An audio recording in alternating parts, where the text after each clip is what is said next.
John Springer wants to know if we think BP envisioned group thinking or collaborations pre-internet. Absolutely.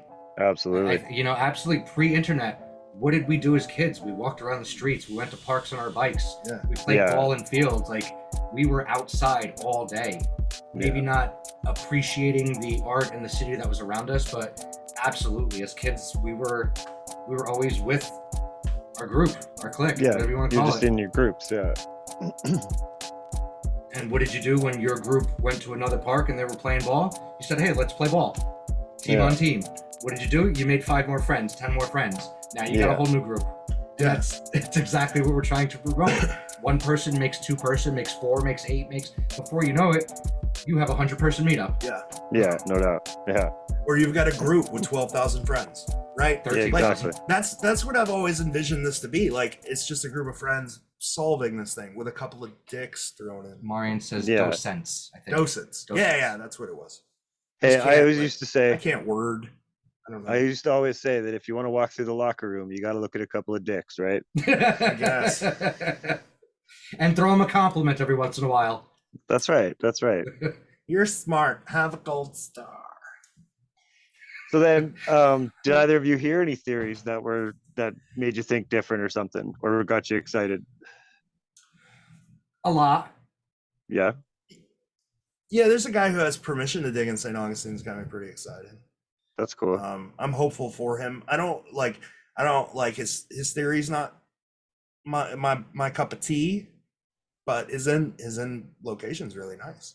And he That's good. actually like has permission to dig. So Sweet. that's got me really excited. Yeah. He convinced somebody. And Convince somebody. with a group like this, like there was people from Texas, LA, Pennsylvania, North Carolina, us from Jersey, Tim from Jersey. Obviously, Was there any a lot of people- Canadians? No, they're not allowed. Yeah. You're not only listening Too to nice. the St. Augustine theory, but everybody says, "Okay, what's your focus? Let's talk Yeah. about that city." So, like I said, you spent this whole day listening to 1,000 theories about 9 different puzzles. Yeah. No shit, eh? That's cool. So, some things that again you collaborate on. And you say, "Well, I never looked at it this way. Like that's an interesting angle, interesting aspect." And Yeah. let me tell you what I think. And they say, "Well, okay, let's meet somewhere in the middle, and maybe we got something moving forward." So Yeah. there were a lot of good theories I heard. Yeah. That's sweet. Without revealing anything that I heard, everybody had great ideas. Yeah. Cool, And man. the fact that people are willing to share them makes them that much better because then you can analyze them and can talk about it. Yeah. For sure. I don't want to steal your glory. George doesn't want to No. steal your glory. No. Somebody asked if his approved dig location was on private or public property. City didn't approve anything, but I don't feel like I should say like anything about it that could give away until he's done his dig. Because he told me in confidence, I don't want to, I don't want to be like, I don't want to give any clues that would, if that makes sense. I just want to be respectful for it. I'm pretty sure he'll talk about it After. Yeah. So, Who was your special guest at the meetup? Nicole. Nicole. Do you want to tell them who she was? Oh, she's the digital archive. She's the head of the digital archive of the Historic Society in St. Augustine. So she's not Yeah. like she's a city person that's not a city person, if that makes sense. She got like personally invested in the secret, and a little bit. She still thinks it's full of crazy weirdos because that's who contacts her. But she's kind, and she was interested in the secret and wanted to tell the story of the secret in a way that would like foster an adventure for families who are visiting, or use it as a way to teach the history of St. Augustine. And then she wanted to give us an opportunity. She wanted to give the community an opportunity to see basically what they're up against when they go to ask permission to dig from people. Like, because people tend to go to people from the city and they think like, I've got to convince these people my theory is correct, right? So if you're like wanting permission to dig, you email the park superintendent your entire theory just so you can convince them they're correct, because if you can convince them, they'll let you dig.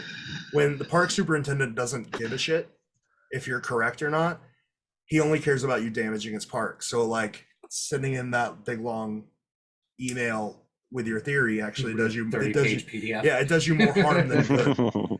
So that was sort of the point of talking to her, was like, this is what you're doing wrong. This is why you can't dig, and let's work on a solution and fix it so you can. And I think like, I really think we figured one out. I hope. Who knows? Like St. Augustine's, the city hates The Secret. But I think, and like you said, you don't want to give anybody false hope, but having somebody say that Yeah, maybe, that's a huge step. yeah, Yeah, for Even sure. if it's just from one person who says, maybe I can present something to a certain group of people and maybe we could work something out, we're already a step in the right direction. Why do people use that excuse? The park superintendent should give a shit. A found cast stops the digging. But park superintendents don't care. Like, you know what stops the digging? Not letting people dig. That stops the digging. And like, if a person gets caught digging, arresting the person. Like, you're going into this thinking that park supervisors, park workers, and city workers give a shit, and they don't. To them, this is trash. Like, the cask is trash. It's trash that someone discarded, and you don't know where the trash is, and you want to destroy their public lands to find the trash, and they don't want you to do that. So like, you have to figure out a way to make them care, and proving that you know where the trash is isn't working. Does that make sense? That sort of ties into the argument too that a lot of people make that like a couple of years ago I got in an argument with a guy, a rather heated one actually, that he thought that if a cask was found at the Fountain of Youth, then John Fraser has no right to it. And It's John's. The response was, it's his land, it's his cask, right? So you know, and we ended up like, he's one of the few people I've actually blocked in this community. It got so bad, but it was just like, you know, that's how it is, man. You come to my yard and find something in it, it's mine. You know what I mean? Well, people get passionate about this and they feel like it should work the way they want it to, right? Like, they feel like these are my rules and this should work via my rules. And what they don't realize is you got to work within other people's rules. And if you don't like other people's rules, like, don't play the game. Well, yeah, and also, like these parks and stuff don't owe anybody anything, right? Just because by virtue of existing, these casks don't mean that these parks and stuff, wherever the cask is, owes you a chance to go and dig there. Like, you got to kind of earn that in a lot of ways.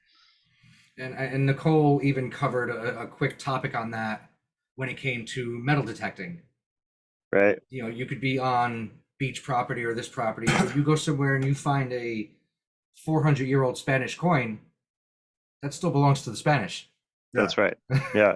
You know, here in Alberta, you're going to throw it in your private collection, your state, but that's still technically property of somebody else. Here in Alberta, if you dig up dinosaur bones, if you find a dinosaur bone and don't report it, and you keep it and get caught with it, it's something like $250,000 fine just to start with. Yeah. Like, it's a big deal, man. You can't just take dinosaur bones home here. It's like going back to what we were saying before about the trash. People a lot of times hope that the National Park Service finds like the Roanoke cask when they're doing excavations. You 100% don't hope that, because the National Park Service considers it trash, and they have said if they find it, they're just going to throw it away. And they're not going to make a big deal about it. They're not going to tell anybody. They're just going to throw it away, because to them, it's discarded trash. Yeah. It has no value whatsoever. So like, all of this, it'll stop digging.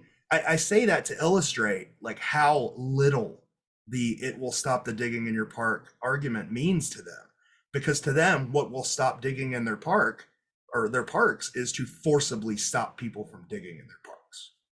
You know, it sucks, but that's what it is. Yeah.